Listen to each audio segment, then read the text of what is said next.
share and subscribe to Vishwasam.in. ఒక ఆర్టిస్ట్గా నేను మంచి స్థితిలో ఉన్నప్పుడు రాజకీయాల్లోకి వెళ్ళాల్సినటువంటి ఒక పరిస్థితులు నెలకొన్నాయి.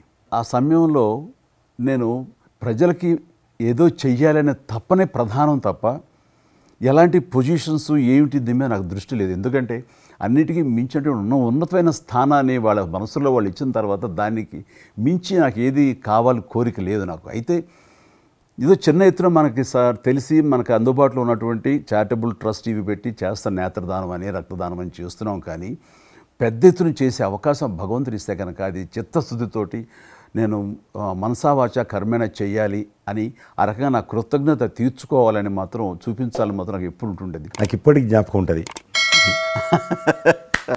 అంతకుముందు ఒకటే ఉండేది, ఇలా పెట్టినప్పుడల్లా ప్రతిసారి మీరే జ్ఞాపకం వస్తారు నాకు. ఎంత కీన్ అబ్జర్వేషన్.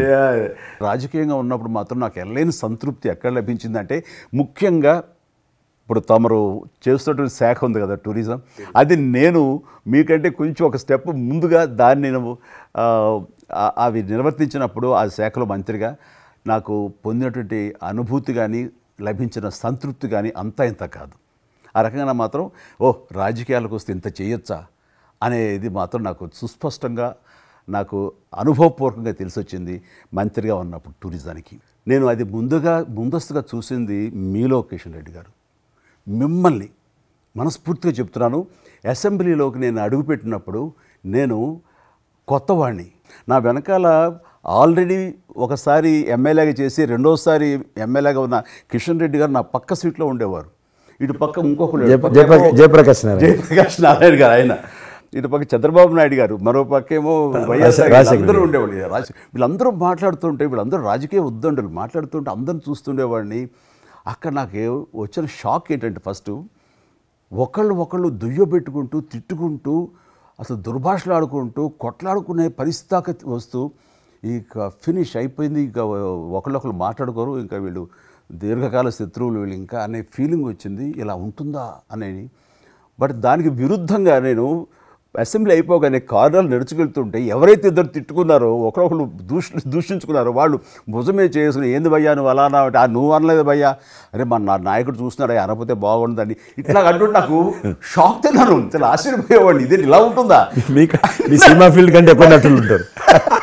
మీ సినిమా ఫీల్డ్ కంటే ఎక్కువ నటులు రాజకీయాల్లో ఉంటారేమో అలా అనిపిస్తుంది నాకు. అక్కడ అలాంటి పరిస్థితుల్లో ఒక నిబద్ధతతోటి ఇష్యూ బేస్డ్గా మాట్లాడుతూ తను అనుకున్నవి నిర్దిష్టంగా చెప్పగలిగేటటువంటి నాయకుల్లో మిమ్మల్ని అబ్జర్వ్ చేశాను.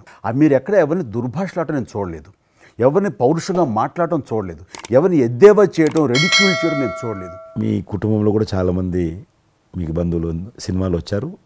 అందులో ఇద్దరు ప్రముఖంగా, మీ అబ్బాయి చరణ్ గారు కావచ్చు, మీ సోదరుడు పవన్ కళ్యాణ్ గారు కావచ్చు.